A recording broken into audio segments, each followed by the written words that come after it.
to the well-being of the country. And I'll get back to that quote. It looks like my time is up, but it's a very important quote from a very important organization. Thank you, Mr. Speaker. The honourable member for Kamloops Thompson Caribou will have 6.5 minutes remaining in the time for her remarks when the House next gets back to the question. Now going to statements by members. Déclaration des députés. L'honorable député de... The honourable member for La Pontigny. The Environment Commissioner was scathing, Mr. Speaker.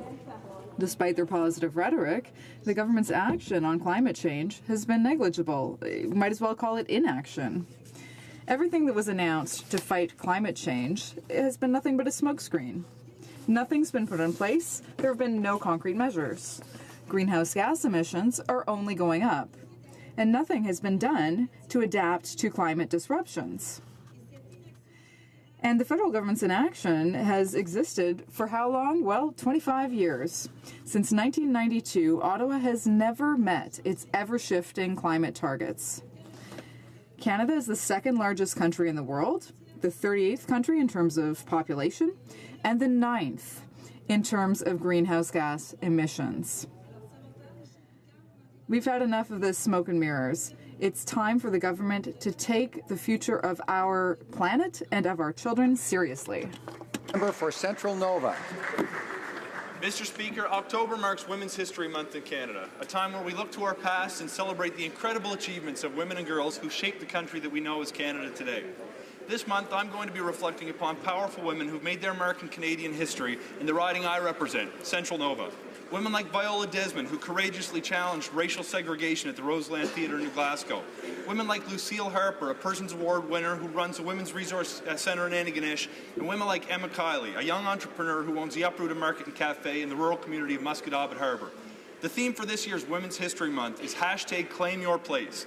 At a time in our nation's history when gender equality continues to elude us, it's important that everyone, men and boys included, are part of this movement. I encourage all Canadians to join the conversation on social media, share photos, videos, and words of inspiration. And to young women in particular, you belong in leadership positions, so do us all a favour and claim your place. The honourable member for Sarnia-Lambton. Mr. Speaker, I rise today to acknowledge the beginning of Mental Illness Awareness Week, a national campaign coordinated by the Canadian Alliance on Mental Illness and Mental Health. Mental Illness Awareness Week encourages us all to learn more about the realities of the 1 in 5 Canadians who will experience a mental illness this year. Everyone is affected by this. Today, as the Alliance hosts Mental Health on the Hill and meets with parliamentarians to discuss the barriers to access and affordability of mental health care, I call on the Minister of Health to take urgent action to address the suicide crisis and the lack of services to support those living with mental illness in Canada. I invite my colleagues to attend the function this evening and speak with some of the Alliance members and meet the 2017 Faces of Mental Illness who are bravely sharing their journeys of recovery. Thank you, Mr. Speaker. The honourable member for Steveston, Richmond East. Jewish communities around the world gather to observe the beginning of Yom Kippur, the Day of Atonement. Yom Kippur is the holiest day in the Jewish calendar. It is a day of introspection, prayer, and forgiveness, as friends and family gather to reflect on the year gone by and the promise of the year to come.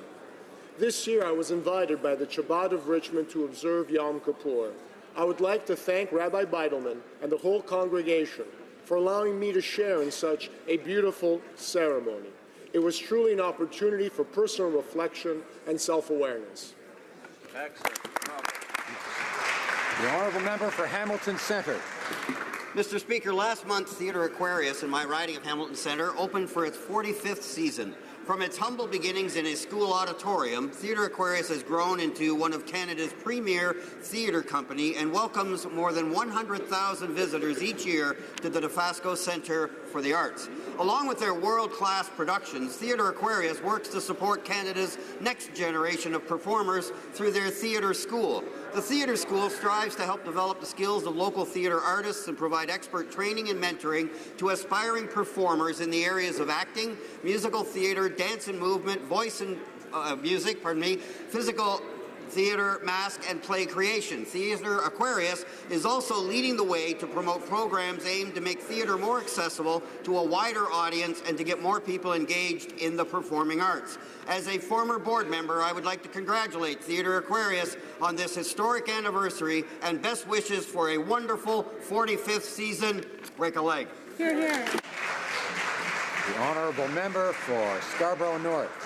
Mr. Speaker, tomorrow Canadians of Chinese, Korean, Japanese, and Vietnamese descent will give thanks in celebration of the Mid-Autumn Festival, also known as the Moon Festival. This is a time for family and friends to celebrate the harvest and be thankful for the past year of successes. Tomorrow night, loved ones will gather to enjoy traditional mooncakes, light lanterns, and admire the beauty of the full moon, its brightness and roundness, a symbol of families coming together.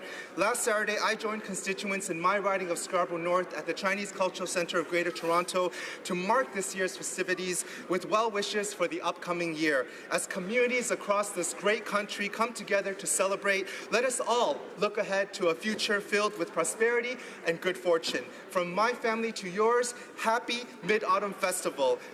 中秋快乐，谢谢 Merci beaucoup. The honourable member for Bow River. Thank you, Mr. Speaker. Voters across Alberta will take to the polls on October 16th to choose their municipal representatives. I want to offer my sincere thanks to all those who have served their municipalities so well over the last 4 years.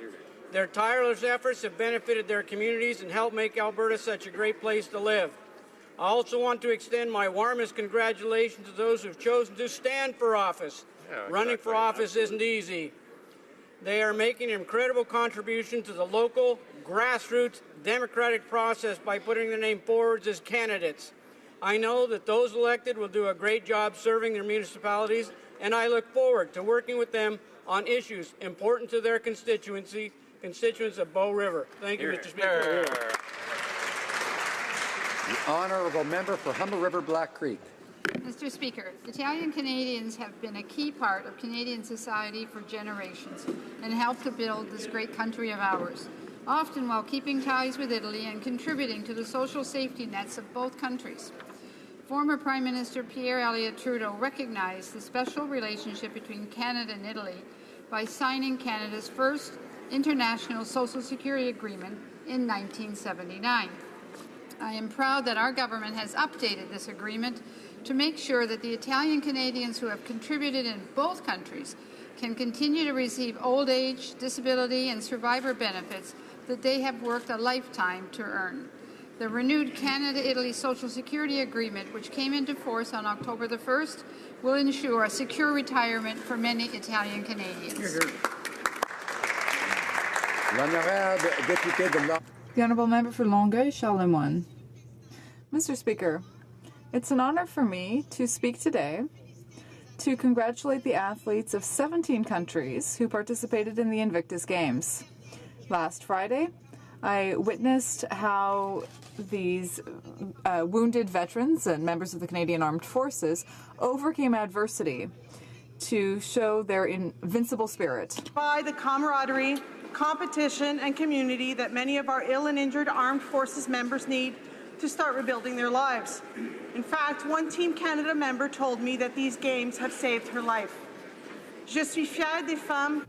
I am proud of women like Natasha Dupuis and Hélène Le Salaire, who participated in the track and field, rugby, and rowing competitions. In the end, what counts is the spirit of the games. These men and women and their families are true Canadian heroes. I am the master of my fate. I am the captain of my soul. Thank you. The honourable member for Banff Airdrie. Mr. Speaker, on October 15th, Canada observes Pregnancy and Infant Loss Awareness Day. This day helps us remember the lives of all the infants that were taken from their families too soon. It also encourages support and compassion for parents who have suffered this tragedy.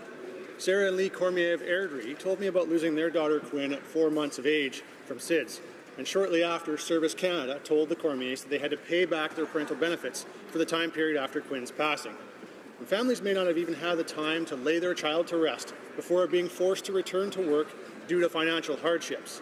and I've since met many families who face the same problems, highlighting a serious flaw in our system. So I put forward Motion 110 to have the government look for better ways to support and show compassion for bereaved parents. Parents are already grieving, and they shouldn't have to suffer any further due to government regulations. We all need to ensure that no more Canadians have to go through what the Cormiers did. So I encourage all MPs to support Motion 110 and to show their support for Pregnancy and Infant Loss Awareness Day. Honourable Member for Aurora, Oak Ridges, Richmond Hill. Mr. Speaker, autism is the fastest growing and most commonly diagnosed disorder affecting children and adults in Canada.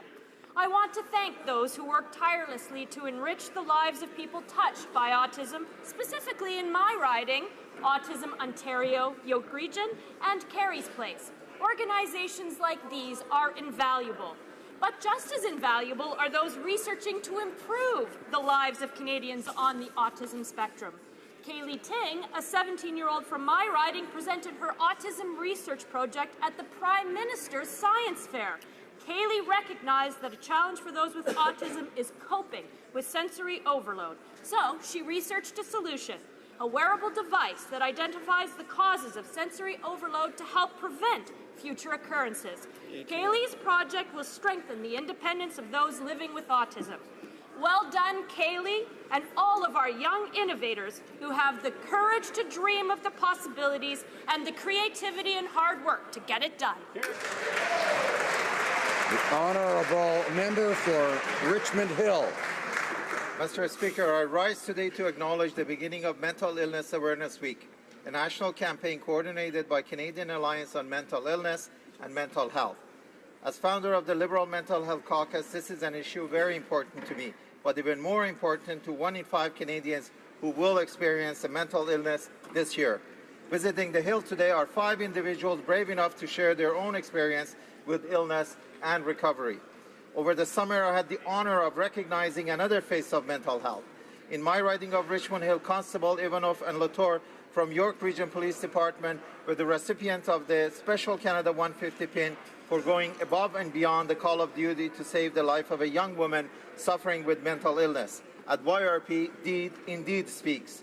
On this day and every day, let us reflect on what we can do in our offices and everyday lives to achieve a Canada where mental health issues receive timely, respectful care and support in parity with physical health condition. Thank you. The Honourable Member for Peace River, Westlock. Mr. Speaker, I'm heartbroken that Jessica Klimchuk, a member of our community, was one of the victims in the horrific events in Las Vegas. Jessica was a 34-year-old single mother of 4 beautiful children.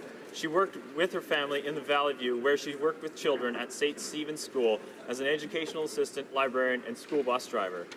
Yesterday, I spoke with Jessica's family to personally offer my heartfelt condolence.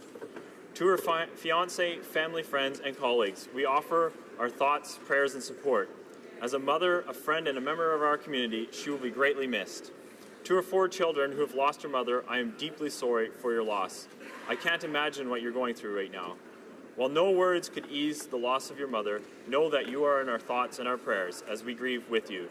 May God of all comfort be with you during this difficult time. I invite my colleagues and all Canadians to keep Jessica's family and all who grieve lost ones in their thoughts and prayers. We grieve with you. Thank you, Mr. Speaker.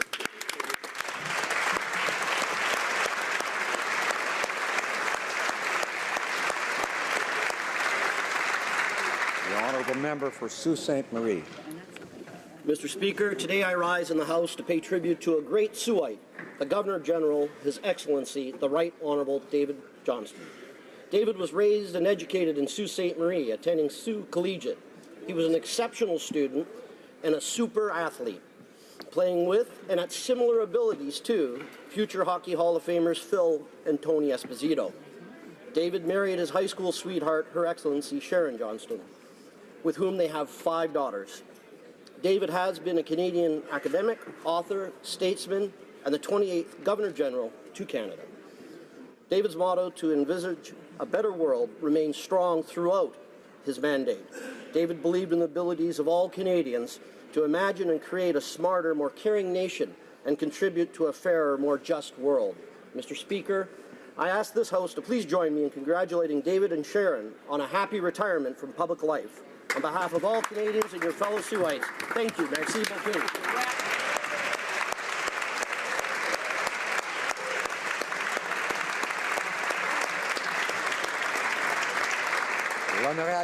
The Honourable Member for Rosemont-la-Petite-Patrie.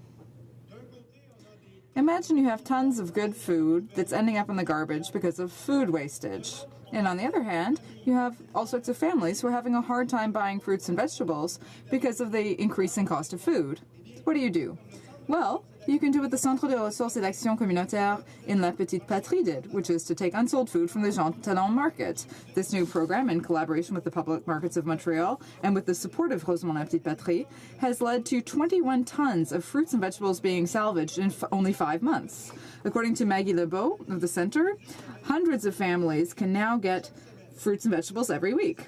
I would like to congratulate the people of that neighborhood for this great initiative, undertaken in the spirit of solidarity, respect for the environment, and encouraging food security. Bravo. For Elgin, Middlesex, London. Mr. Speaker, on March 14, 2014, David Maureen Jenkins lost an incredible daughter from complications from an aggressive rogue cell cancer that had previously gone undiagnosed. Together with their son Evan, they have started the Maggie Project. Currently in Canada, over 10,000 children are undergoing treatment and approximately another 1,700 families will be given this devastating diagnosis annually. Last month was Childhood Cancer Awareness Month, but every day for these families, they must face the challenges of cancer. I would like to share an excerpt from a poem that Maggie wrote in grade 6 prior to her passing. I am a strong, helpful farm girl. I wonder if there'll be farmers in the future. I hear dairy cows moo in the distance. I see heifers grazing in the distance. I want to show my 4-H calf and get first in the show. I am a strong, helpful farm girl. Dave, Maureen, and Evan, thank you for asking me to do this statement. It is an honor to know you and to know Maggie. May her positive, powerful, protective, and peacemaker memory live on forever. Yeah.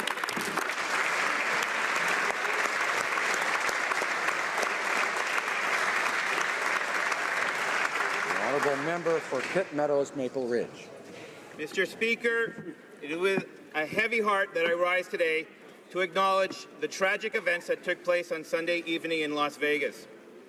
As details are becoming available, we are learning that some of our own communities in Canada have been affected. In my riding of Pitt Meadows, Maple Ridge, we have lost one of our own. Unfortunately, senseless acts of violence are becoming commonplace in our world. While we do not know the motivation behind the violence, we do know that the lives of thousands of innocent people who came together to celebrate their love of music has been forever changed.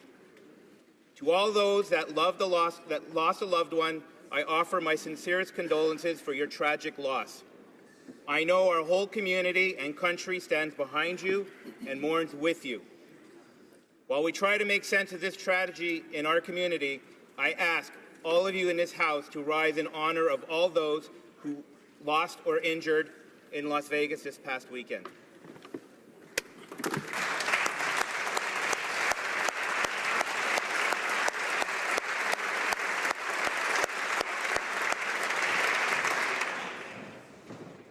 Questions orales, oral questions. The Honourable Leader of the Opposition.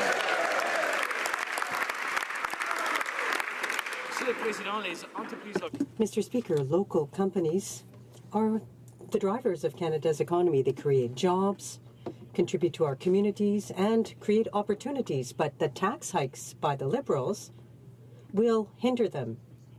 We're talking about family businesses, farms, and the people they employ. Will the Prime Minister admit that these tax increases will hinder and affect the people that I've referred to and put an end to these increases? Honourable Minister of Finance. Mr. Speaker, we had a series of consultations on our measures, tax measures, and it's important to listen. We did listen, and we've gained a great deal of insight from Canadians. Now, we will consider matters and make sure that with our measures, we will it will be possible to continue to invest, and at the same time we'll have a fair tax system. Mr. Speaker, the Prime Minister just doesn't get it. Everyone is against his unfair tax increases. Entrepreneurs, business owners, today premiers, even members of his own caucus are opposed to these changes, and they're not listening. The Prime Minister hasn't heard from the people who are telling him how devastating this would be. He may be listening, but they're not hearing, and they're certainly not changing their mind. So, will the Prime Minister commit today to do the right thing, vote in favor of our motion to extend the consultation period so they can finally listen to what Canadians are saying and do something about it? Honourable Minister of Finance. Mr. Speaker, we've gone through a consultation period that was important. We've listened to Canadians. We've heard 5 things that are very important. It's important to continue to allow people to invest in small businesses and communities. We're going to take that importantly as an important issue. We've heard that it's important to make sure that family farms continue and are successful. We're going to make sure that that's importantly done. We've heard that women entrepreneurs and professionals need to be protected if they want to take time off. We're going to make sure that's possible. We need to keep tax rates low. We need to have a system that's administratively efficient. All those things will be taken into consideration as we move forward with these reforms. Honourable Leader of the Opposition. Mr. Speaker, they have launched this consultation period over the summer, only 75 days, and they keep doubling down. They keep using inflammatory and insulting language. Local businesses create jobs, and when the Liberals hurt them, it'll hurt the workers they employ. So many people are against these changes. So many people are asking for more time so that they can share their stories with Liberal ministers who continue to ignore them. So will the Prime Minister commit to allowing his Liberal MPs the freedom to listen to their constituents, stand up and represent them in the House, and vote in favor of our motion? Will it be a free vote? Honourable Minister of Finance. Mr. Speaker, we made an important commitment to make sure that our tax system works for all Canadians. We've made an important commitment to listen to Canadians as we put forward measures that we know are going to make sure we have a fair system. So we have been listening, and we're going to move forward taking into account the things that we've heard so that we get to a system that encourages investment, but that's also fair for all Canadians as we move forward so that all Canadians this generation and the next generation can be sure that they have the opportunity that our tax system should provide. The Honourable Member for Louis Saint-Laurent. Mr. Speaker, at the end of the day, we'll see what side the Liberals will vote on, so we've still got a chance there.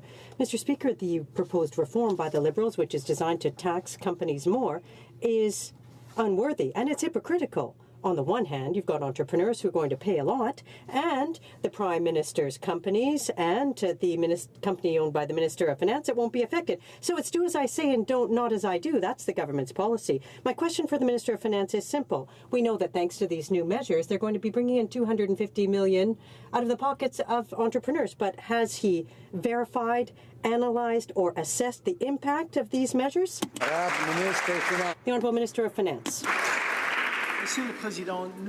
Mr. Speaker, we know that our tax system is not fair at present.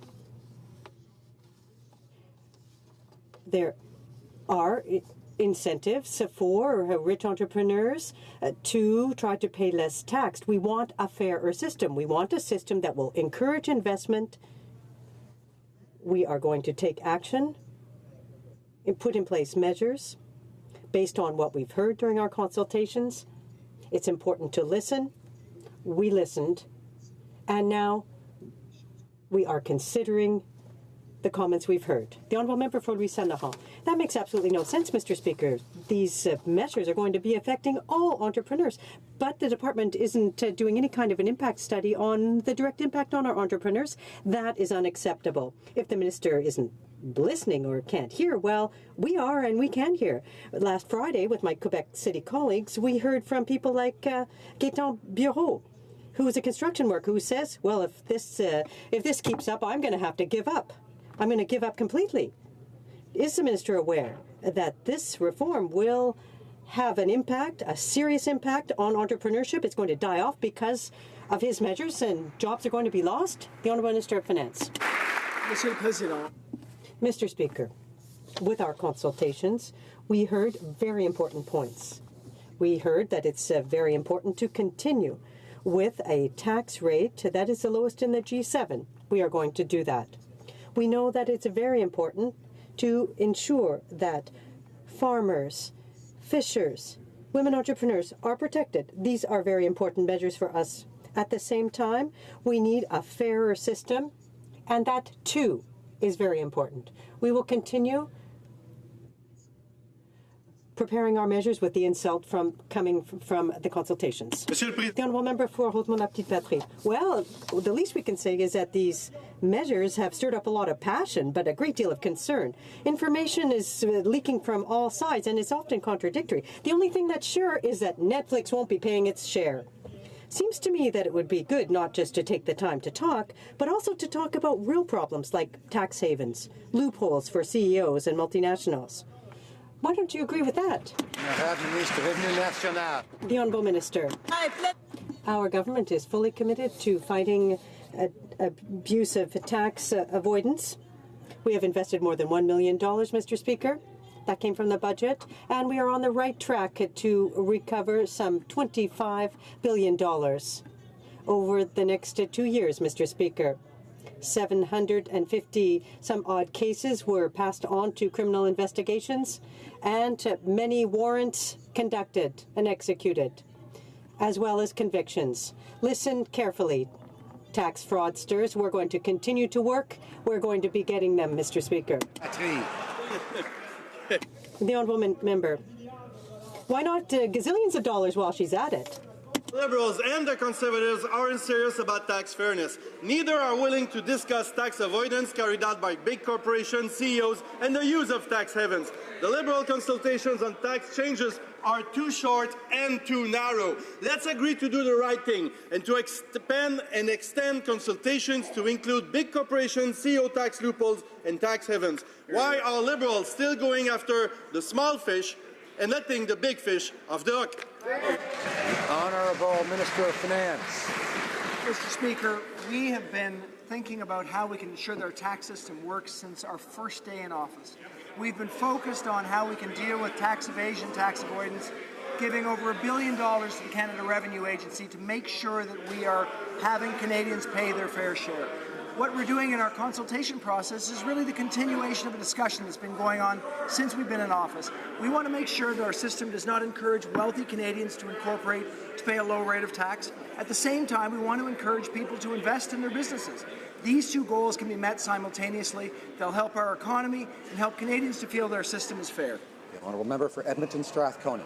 Mr. Speaker, the Commissioner of Environment and Sustainable Development today reported the Liberal government has abjectly failed to take the necessary action to reduce greenhouse gas emissions or address the risks posed by climate change.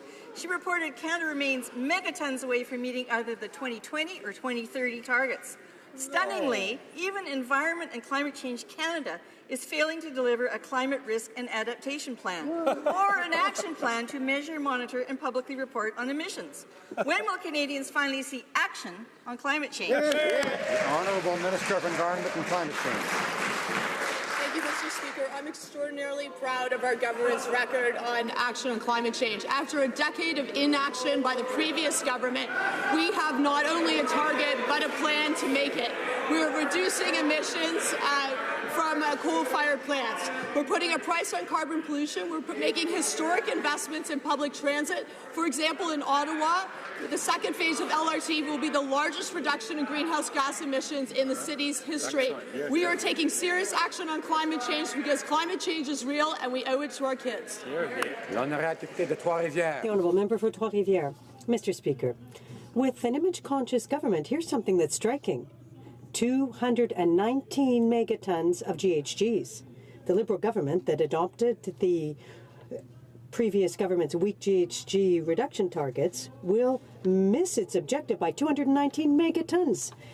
The Commissioner in a report was clear on that subject and on many others. Mr. Speaker, does the government plan to put in place concrete measures, or will it simply just be focusing on working on its image? The Honourable Minister. Mr. Speaker, I'm very proud of our government's action. The previous Conservative government did nothing. There was no plan for the targets. We have worked very hard with the provinces and territories, with Aboriginal peoples, to have a concrete plan to reduce our emissions, to eliminate coal, to put a price on pollution, And we've got historic investments in public transit. Climate change is real, and we have taken it seriously. We are taking action for our children. For Milton. Thank you, Mr. Speaker. On Friday, I met with Hatch Engineering, a great Canadian success story with over 90,000 employees.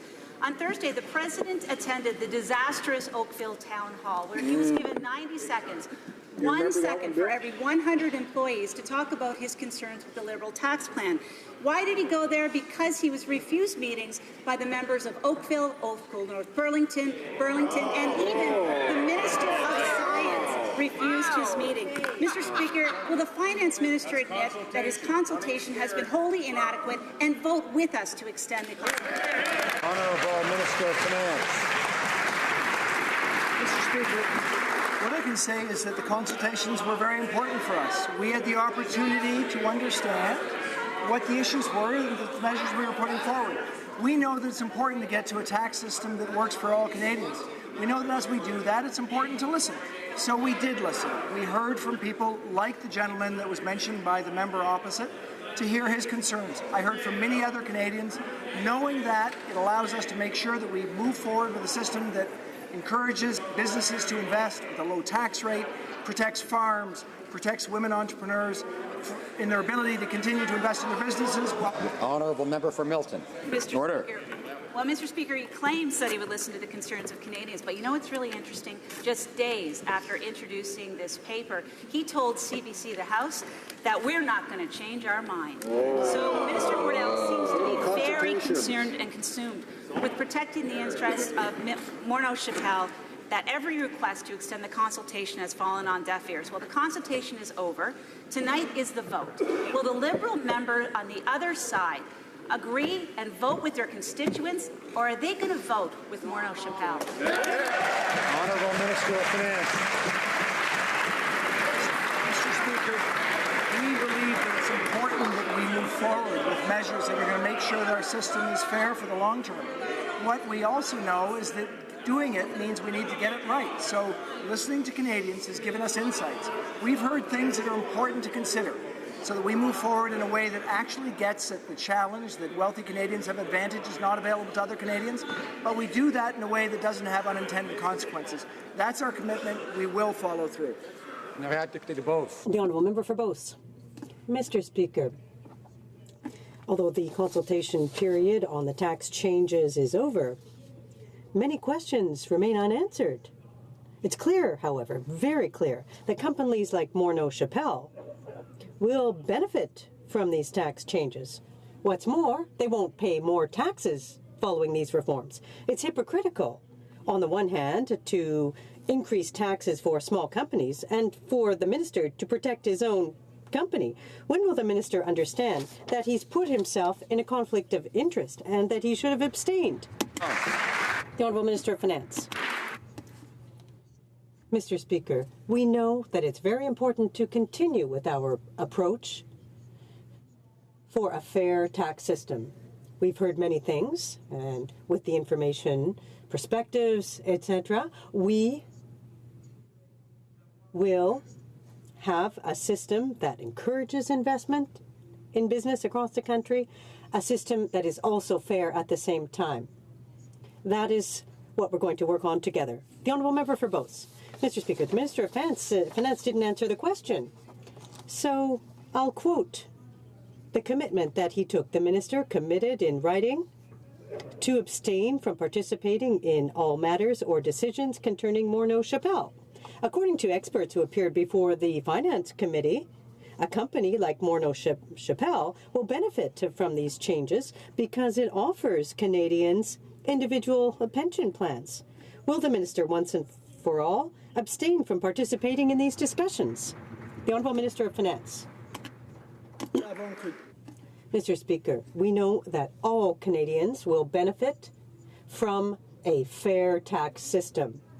Companies across the country want to have a system that is efficient, that encourages incentives for investments in their business, and that's very important. We will continue with our measures based on the knowledge that we've gained, the insight from our consultations, and we will have important changes to put in place for our country. In an act of great self-sacrifice, the millionaire Prime Minister and millionaire Finance Minister announced this summer higher taxes for the wealthy, which of course would mean more costs for the Prime Minister's personal trust fund. He might even have to give up his Laurentian countryside estate and his dad's old Mercedes. Even the Finance Minister will be paying more taxes on Morneau Chappelle's profits. Kidding! Of course, by wealthy people, they meant farmers, plumbers, and hardworking small business people. How did they manage to raise taxes on everyone except themselves?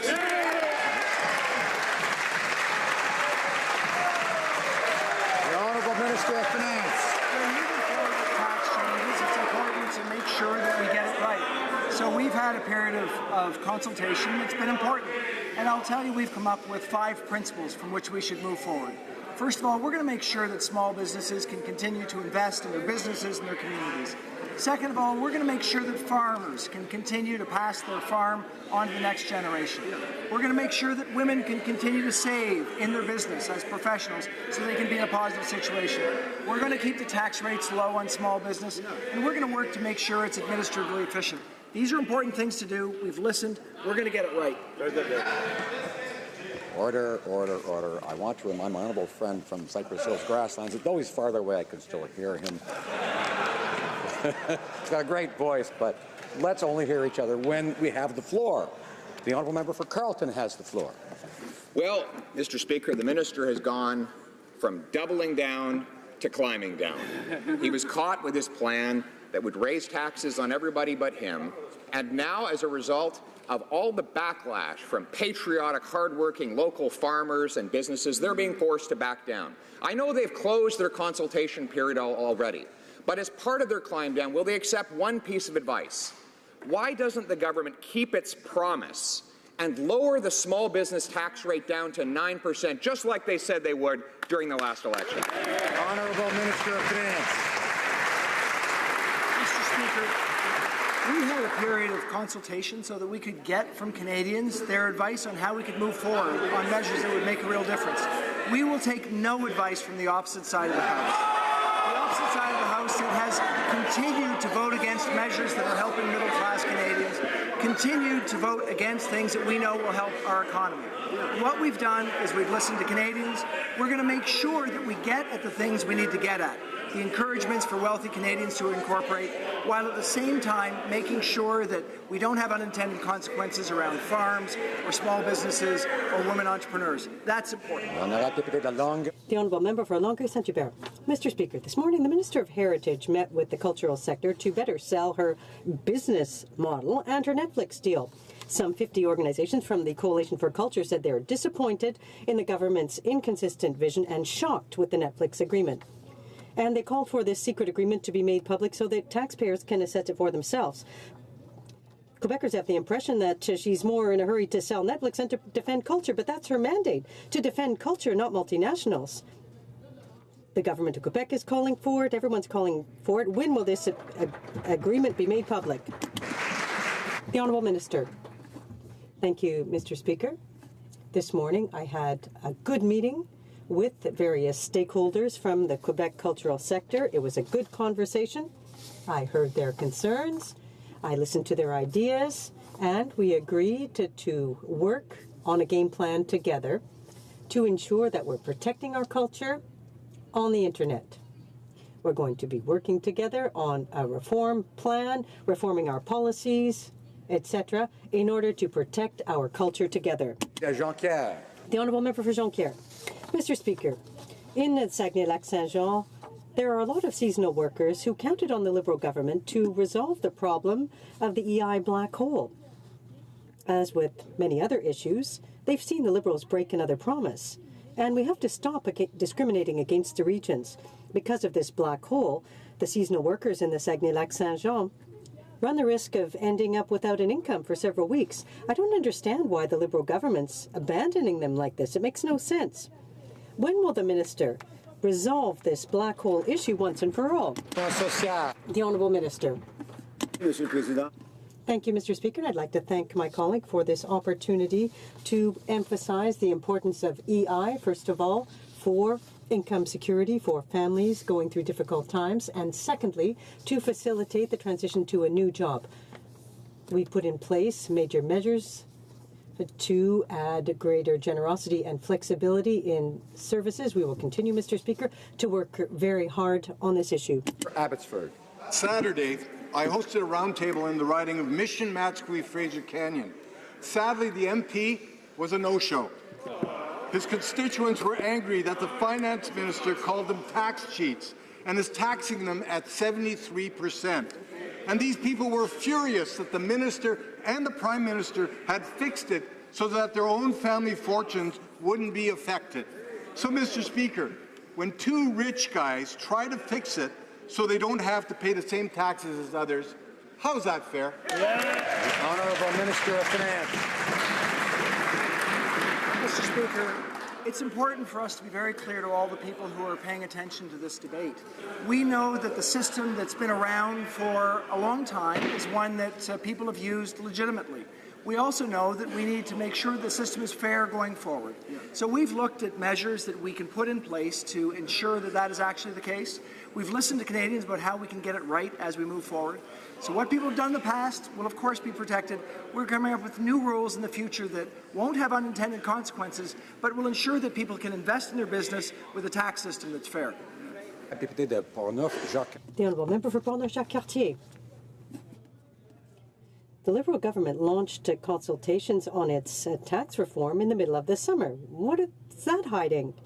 They want to smother entrepreneurs by taking away additional money, people who are working hard, taking risk, and creating jobs for the middle class, and that's unacceptable, Mr. Speaker. This reform is counterproductive. During a consultation held in my region, an entrepreneur mentioned that the Liberal government doesn't know how to make a distinction between equality and fairness. I urge the Minister of Finance to back down, to respect and support these job creators and protect jobs for the middle class, Mr. Speaker. The Honourable Minister of Finance. Mr. Speaker, we are going to continue with our measures to improve the tax system, to have one that works well, and at the same time, we know that steps that we have to take for the economy are very important. So that's why over the past year, we've seen higher growth than in the past decade. And we've added some 400,000 jobs. So it's very important to have a strong economy that's growing and a fair tax system as well for the long term. Member for Foothills. Thank you, Mr. Speaker. I think the Finance Minister has a different definition of listening compared to other Canadians. I don't know if it's just me, but I don't think listening means ignoring my constituents. Right. Greg and Jocelyn own small businesses in Kings Hands, Nova Scotia. When they requested a meeting with their Liberal Member of Parliament to discuss their concerns with these tax changes, the message they got is their MP is not having meetings on this issue. How can the Liberals profess to be listening if small business owners can't even get in the front door? And when it comes to these tax changes, why is the President of the Treasury Board refusing to meet with his constituents? The Honourable Minister of Finance. To be clear, we've been across the country listening to Canadians because we want to get this right. We've laid out some measures. We've talked about how we think that they can improve our system. And I've been across the country, in Nova Scotia, in New Brunswick, in Newfoundland, in Quebec, in Ontario, in BC. It's important for us to be across the country to hear Canadians. That's exactly what we've done. We are going to take into account what we've heard to make sure that we get this right, that people can invest in their business on an ongoing basis, and that the system provides a foundation that ensures that we have a fair outcome for all Canadians. Honourable Member for Foothills. Mr. Speaker, when it comes to these unfair tax changes, small business owners, farmers in Atlantic Canada are frustrated. They're frustrated because they don't believe the Liberals are listening, and they're right. When asked by a Chamber of Commerce in Nova Scotia to attend a town hall meeting to explain these tax changes, listen to the concerns of small business owners, the Liberal MPs from Kings Hands and West Nova were no-shows. How can the Liberals profess to be listening to Canadians when they won't even listen to the members of their Chamber of Commerce? How can the Finance Minister possibly say he's listening to Canadians? Honourable Minister of Finance. Mr. Speaker, it's important to consider the facts here. We've said to Canadians that we will work towards tax fairness. We talked about that as far back as our election campaign.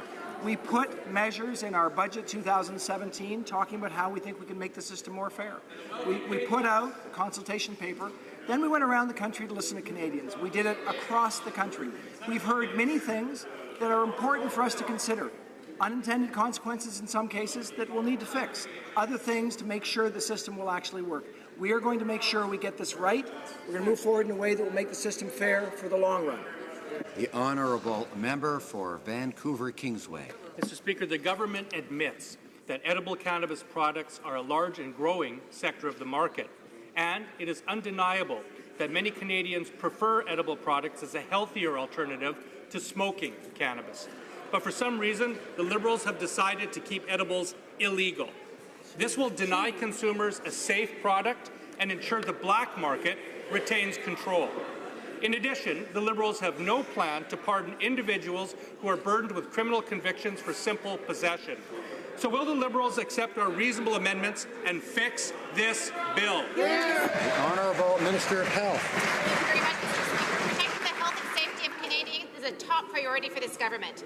Designing an appropriate regulatory system for cannabis edibles is a complex undertaking, and there are unique potential risks and harms that need to be carefully understood before that we undergo the changes to the regulations. For this reason, our government will need to take an appropriate amount of time to develop and implement regulations that will result in a safe edible product that will be on the market. Thank you, Mr. Speaker.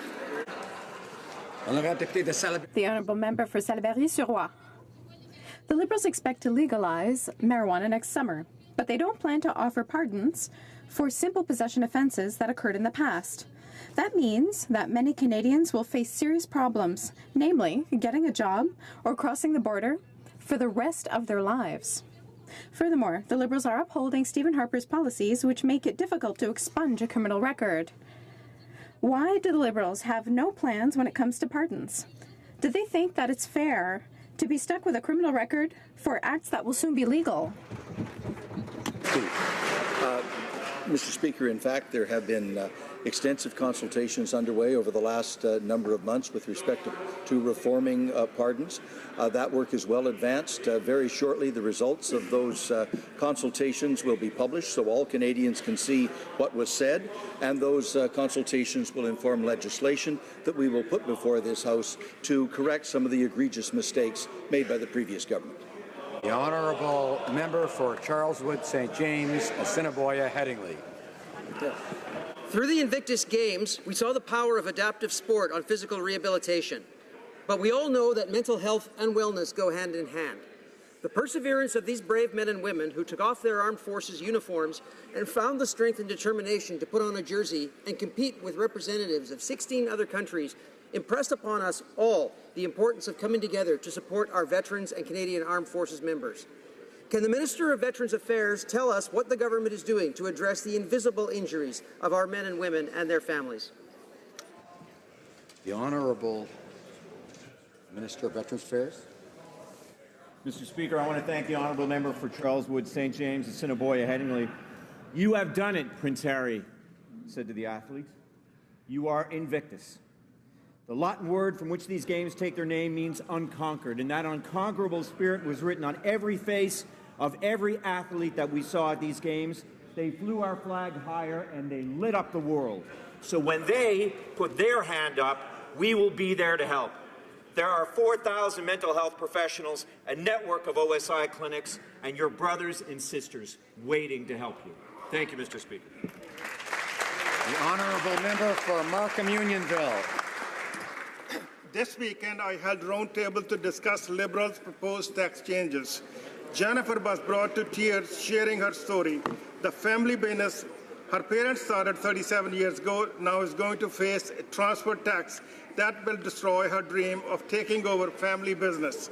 Liberals want to make Jennifer's parents pay a higher percentage in tax than the Finance Minister's own family business. Will the Finance Minister listen to Canadians like Jennifer and extend the consultation period? Honourable Minister of Finance. Mr. Speaker, the purpose of our consultations have been to listen to people like Jennifer, to make sure that we understand what the issues might be, and moving forward with a tax system that will create a better sense of incentive for people to invest in their active business, at the same time is not encouraging wealthy Canadians to take advantage of advantages that may be there only for them and not for the middle class. So that's what we're trying to achieve. I can assure you, Mr. Speaker, that we're going to listen to people like Jennifer so we get this right. We did not have an intent to change the ability for people to transfer businesses from one generation to the next. We have an intent to make sure that the tax system is fair, and we're going to get it right. The honourable member for Calgary-Shepherd. Mr. Speaker, the Minister of Finance has called small business owners tax cheats. The Prime Minister implied that these hard-working Canadians are cheating on their taxes. They announced during the summer the most dramatic changes to the Income Tax Act. In the dead of summer, when farmers were busy with their crops, getting ready for harvest, when parents were out on vacation with their children, and then getting them ready back to school. Now, their consultation has been bungled in every possible way. Hear, hear. The minister has expressed zero regret. Will he do the right thing and extend the consultation? Yes or no? Honourable Minister of Finance. Mr. Speaker, I'd like to provide clarity for the record. We have always said that the system that we have today is legitimate. It's been a system that's been around for a long time. However, it's creating incentives for people to incorporate, wealthy Canadians to incorporate, to get advantages that aren't available to middle-class Canadians. That's a system that's not right for the long term. So finding a way to make that right, while continuing to encourage people to invest in their business, to create growth and jobs, that's the balance we're seeking to achieve. We believe we can achieve it. Listening to Canadians is an important part of that, enabling us to get it right, enabling us to have a strong economy with a fair... The Honourable Member for Beauport, Côte-de-Beaupré, Île-d'Orléans, Charlevoix. This morning, we met with Quebec's Federation of Chambers of Commerce. The deadline for consultations has passed and the Federation is ringing the alarm.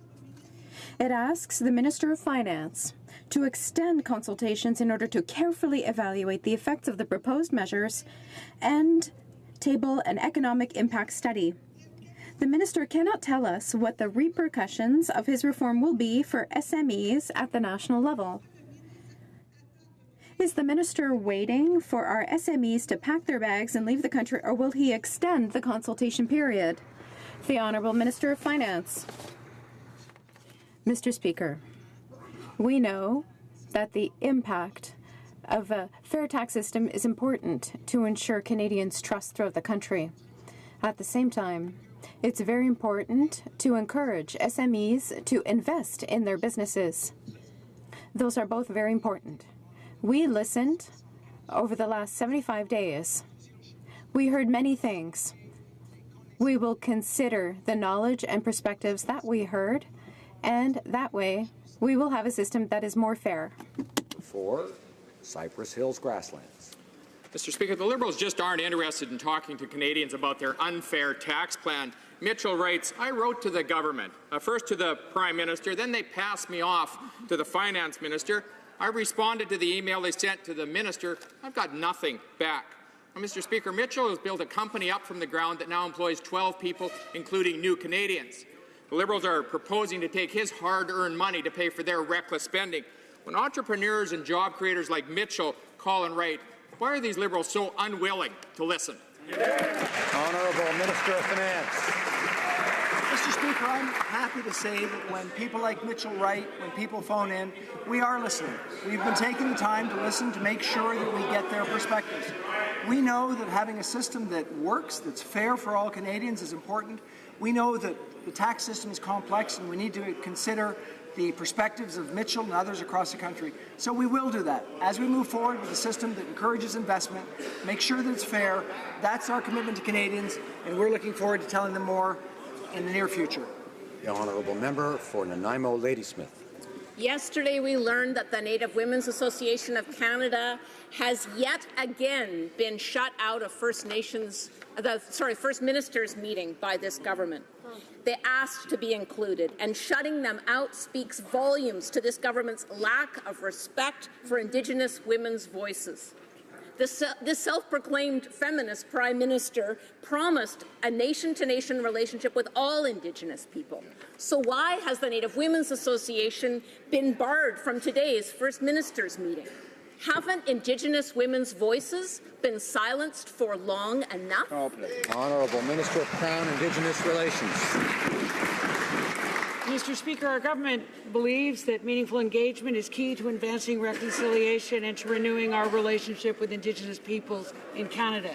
Today's meeting included the representatives of the rights holders in this country. The Prime Minister has agreed to meet with the Native Women's Association at least annually, and they will be included in the meeting of the Indigenous Ministers meeting later this year in November. The Honourable Member for Abitibi, James Nunaviki. About reconciliation when you decide to exclude the Indigenous women on our national conversation. Yesterday, the minister could not tell us why government lawyers asked the court to block compensation unfairly refused to residential school survivors. A simple question for the Minister of Indigenous Affairs. Now that she has all the information, will she ask her colleague for justice to stop prosecuting survivors in court? And who told this government to withhold information on a sexual predator that preyed on children, Mr. Speaker? The Honourable Minister. Mr. Speaker, our government is committed to ensuring justice for the victims of this dark chapter in our history. The independent assessment process under the settlement agreement was approved by the supervising courts. It contains all procedural protections necessary for the fair determination of claims. Canada seeks fairness for all claimants under the independent assessment process. We are not challenging individual claimants or their outcome. Canada is seeking the court's guidance in order to ensure fairness for all claimants and parties to the settlement agreement. The Honourable Member for Halliburton, Kawartha Lakes, Brock. Speaker, Canadians heard yesterday that the Liberals' anti-energy agenda is putting projects like Energy East at risk. New rules, delays, and a lack of certainty are making energy workers nervous. Just last month, 350 families at General Electric in Peterborough, a factory operating since 1892, Speaker, have lost their jobs as a result of new regulatory hurdles and mounting uncertainty. Uncertainty the Liberals alone have caused. When will the Liberals realize the risky delays are affecting real Canadians with real jobs? The Honourable Minister of Natural Resources. Mr. Speaker, in January of 2016, the Minister of the Environment and Climate Change set out interim principles that would guide those projects under review. The same principles that were established then still are in effect today as Energy East goes through the National Energy Board process. Mr. Speaker, then as now, the rules are the same. The Honourable Member for Lakeland. Mr. Speaker, Canada is a world leader in responsible resource development. For instance, Alberta was the first jurisdiction in North America to regulate emissions and has the strongest regulatory system in the world. But instead of celebrating Canadian energy, the Liberals keep adding roadblocks at the very worst time, all while importing oil from countries like Algeria and Venezuela. It's a shame. I asked the minister last week, and I'll ask him again, will the Liberals apply their upstream and downstream emissions test as a condition to foreign oil imports? Honourable Minister of Natural Resources. The member said that we don't care about energy workers in Alberta. Well, how about 3,000 jobs for the Nova Gas pipeline? How about 7,000 jobs for the Line 3 replacement project? 15,440 jobs for the Trans Mountain Expansion Pipeline. We support Keystone XL, another 6,400 jobs. That's more jobs created by this government in the energy sector in less than 2 years than 10 years by the Harper administration. Honourable Member for Lakeland. Order. So, Mr. Speaker, on the issue I actually asked about, let's talk about foreign oil imports. Last week, the UN Human Rights Council met to talk about the growing oppression of a dictator who is brutally cracking down on public activism and starving his people. The Commissioner even said that crimes against humanity may have been committed. Where's that? Venezuela.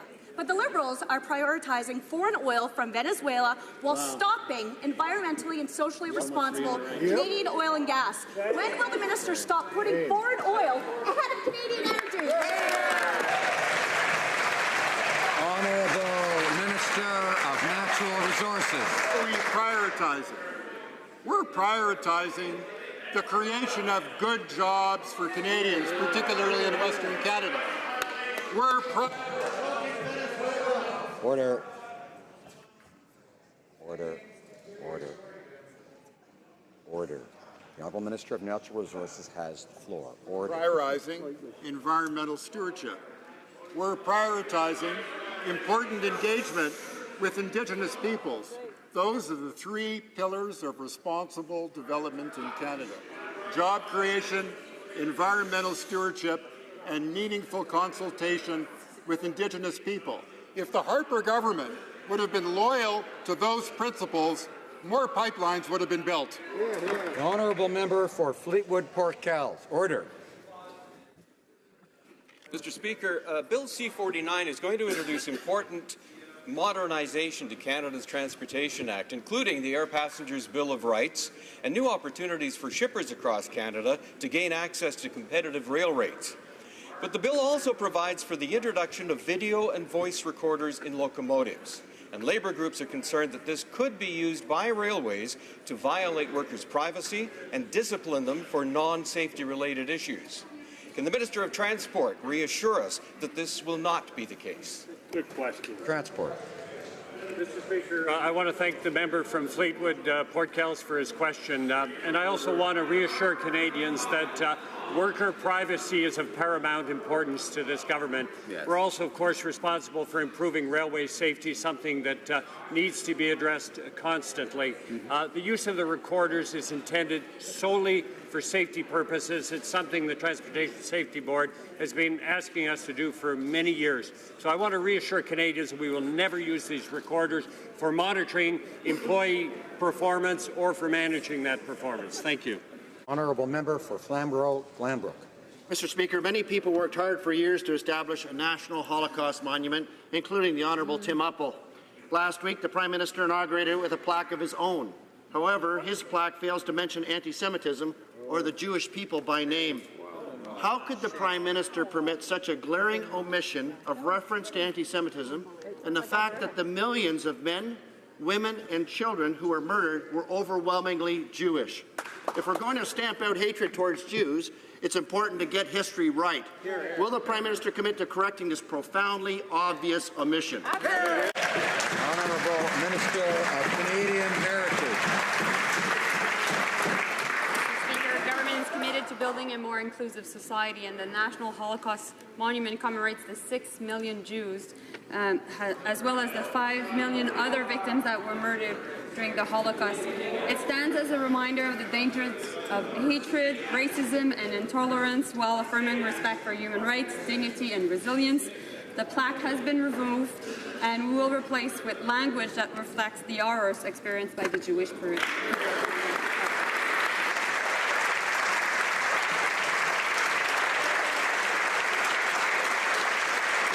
Member for Kootenai, Columbia.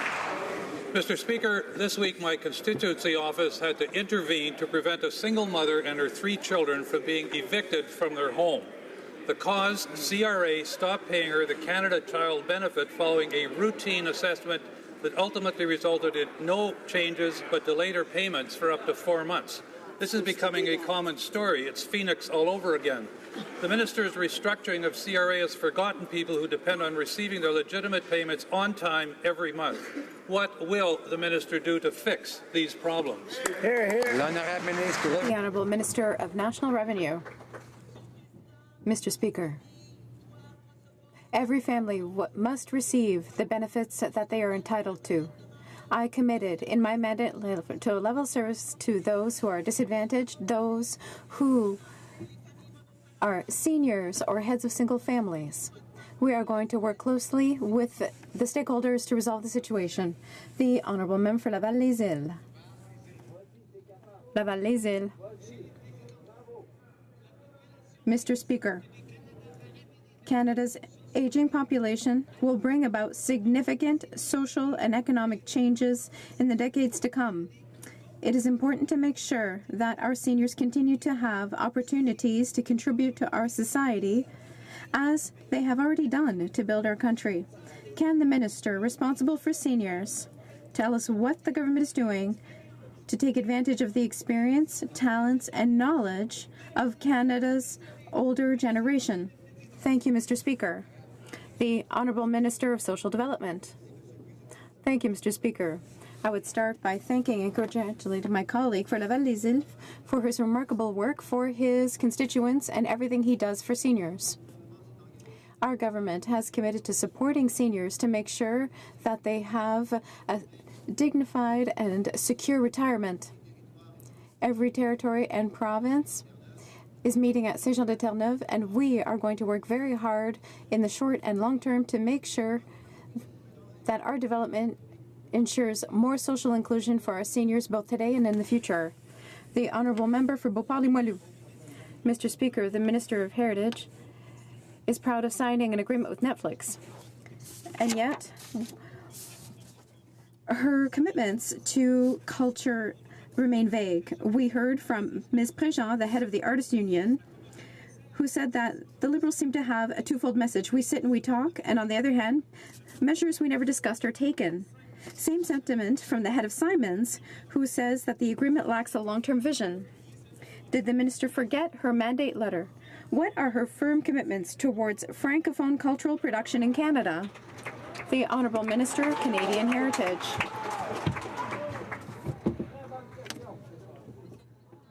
Mr. Speaker, it's ironic to see my Conservative colleague rise to defend culture when they cut, over the last 10 years, millions of dollars. That said, I'm very glad to see that we have an ally in this House to make sure that all the players benefit from the system and that they will be able to contribute to funding our culture. And I look forward to working with him in order to ensure better reforms of our system to support our artists. The Honourable Member for Pierre Boucher, les Patriotes Verchères. Mr. Speaker, in its reform, Ottawa is increasing taxes on passive income for businesses, but not for non-residents. That means a foreign billionaire who invests in Canada would be taxed at a rate of about 25%, but a Quebecer will pay the maximum rate of 50%. The foreign investor will be able to avoid paying taxes at all if their income generates interest. I would ask the government to explain why they want to penalize our SMEs and give advantages to foreign investors. The Honourable Minister of Finance. Mr. Speaker, we want a tax system that's fair for all Canadians. That's very important. Our measures are intended to ensure that we have a fair system that doesn't encourage the wealthiest to use private corporations to pay a lower tax rate. We are going to continue with these measures, taking into account the perspectives presented during consultations. We have to look at how our system can be good for all companies in our country. That is also very important. The Honourable Member for Terrebonne. Mr. Speaker, last winter, because of the lack of icebreakers on the St. Lawrence, a Rio Tinto ship was trapped by the ice. Winter is coming, and that must not happen again. This requires an immediate solution. The Resolute project from Davy is ready. Davy can reconfigure, bring up to standard, and lease 4 icebreakers to the government to avoid heavy financial losses for Quebec's businesses and to avoid security risks. Will the government finally wake up and say yes to Davy? The Honourable Parliamentary Secretary. The government is dedicated to making sure that the men and women of the Canadian Coast Guard have the tools that they need to do their jobs, whether that be ice-breaking capacity in Quebec or towing capacity. The Coast Guard expertly maintains its fleet, but also in the interim, we've opened up an RFI to see if there are other ways that we can complement our force. But our government will always make sure that the tools are available so the job gets done and it gets done right. Well done. The Honourable Member for Oakville is rising on a point of order. Thank you, Mr. Speaker. Mr. Speaker, during question period, the member from Milton made a statement. For the record, I spoke directly with the CEO of Hatch several weeks ago, and I have a meeting already set up with a second group of Hatch employees to hear their concerns directly, Mr. This sounds like debate. There are sometimes questions about whether a question may be an attack on a member. At any rate, I thank that member for his point. Orders of the day. Order Government orders, opposition, business of supply, rather, opposition motion standing in the name of Mr. Believ, concerning consultations on proposed tax changes.